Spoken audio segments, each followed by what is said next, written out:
নমস্কার বন্ধুরা, কেমন আছেন সবাই? মিঠু রেসেলে আপনাদের সবাইকে স্বাগত। আজ আবার একটা রেসিপি নিয়ে আপনাদের সামনে আমি হাজির হয়েছি। আজ আমি ঝাল ঝাল মশলা বিস্কুট বানাবো। প্লিজ বন্ধুরা, ভিডিওটা পুরোটা দেখার অনুরোধ রইল। আর আমার ভিডিও রেসিপিটা যদি ভালো লাগে, লাইক, কমেন্ট ও শেয়ার করবেন। আরও রেসিপিতে আমার চ্যানেলটাকে সাবস্ক্রাইব করে আমার পাশে থাকবেন। আর আমার সমস্ত সাবস্ক্রাইবার বন্ধুদের অসংখ্য ধন্যবাদ আমার পাশে থাকার জন্য। তো চলুন দেখে নিই আজকের রেসিপিটা। এখানে আমি একটা বাটি নিয়ে নিয়েছি, আর একটা কাপ মেপে 1 কাপ আমি আটা নিয়েছি। গমের যে আটাটা হয় এই আটাটা নিয়েছি 1 কাপ। এই কাপ মেপে আর জিনিসগুলো নেব। ময়দা এখানে নিয়ে নিচ্ছি 1/2 কাপ। কেউ চাইলে শুধু আটাটা দিয়ে বানাতে পারেন, আবার কেউ চাইলে শুধু ময়দা দিয়েও বানাতে পারেন। এইখানে আমি নিয়ে নেব 1/2 কাপ সুজি। দেখুন 1/2 কাপ, তাহলে 1 কাপ আটা, 1/2 কাপ ময়দা, 1/2 কাপ সুজি নিয়েছি। এগুলো এবার হাত দিয়ে একটু মিক্স করে নিচ্ছি। ভালো করে মিক্স করে নিলাম। এখানে এবার কিছু জিনিস দেব। এখানে নিয়েছি জোয়ান, কালো জিরে, সাদা জিরে আর সাদা তিল। এগুলো সব 1 চা চামচ করে নিয়ে নিয়েছি। এগুলো সব মিশিয়ে দিচ্ছি। এগুলো প্রত্যেকটার ফ্লেভার খুব ভালো আসে, এগুলো দিলে টেস্টটা এত সুন্দর আসে। এবার চিলি ফ্লেক্স দিয়ে দিলাম 1.5 চা চামচ,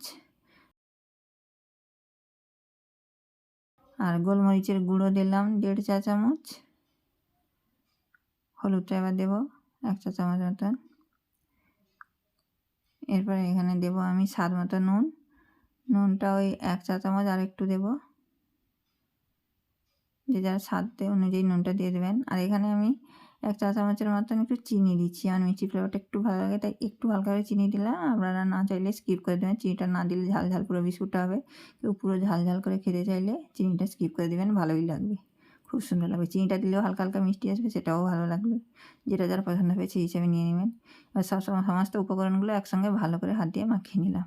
এবার ময়ানের জন্য আমি তেল দেবো। তেলটা ওই 2 থেকে 2.5 চামচ মতন দিয়েছি। ময়ানটা একটু ভালো করে দিতে হবে, তবেই ক্রিস্পি হবে কিন্তু বিস্কুটগুলো। ভালো করে ময়ানটা দিতে হবে। তেলটা দিয়ে ভালো করে কিন্তু মিশিয়ে নিচ্ছি সবগুলোর সঙ্গে। দেখুন হাতে মুঠি করছি, বেশ সুন্দর ময়ানটা হয়ে গেছে। তেল দিয়ে শুধু ময়ানটা দেবো, তো তেল দিয়ে মাখাবো না এগুলোকে।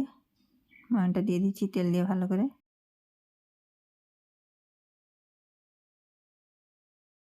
এটা আমি দিয়ে দিলাম এখানে ধনেপাতা কুচানোটা।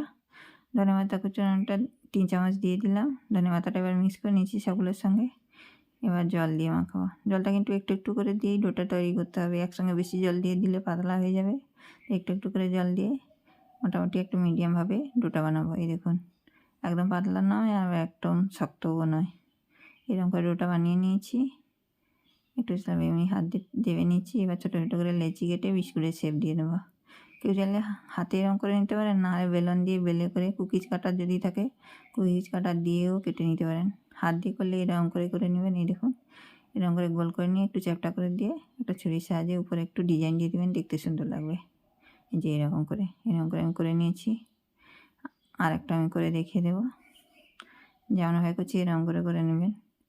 হাত দিয়ে ছোটো বড়ো যে যেমন চাইবে, হাত দিয়ে মানে ছোটো বড়ো সাইজ সব রকম সাইজের হয়ে যায়। কেউ চাইলে ছোটো, কেউ চাইলে বড়ো, যে যেমন চাইবেন সেই হিসাবে সাইজের বিস্কুটগুলো তৈরি করে নেবেন। হয়ে গেছে, আমি সবগুলো তৈরি করে নিয়েছি।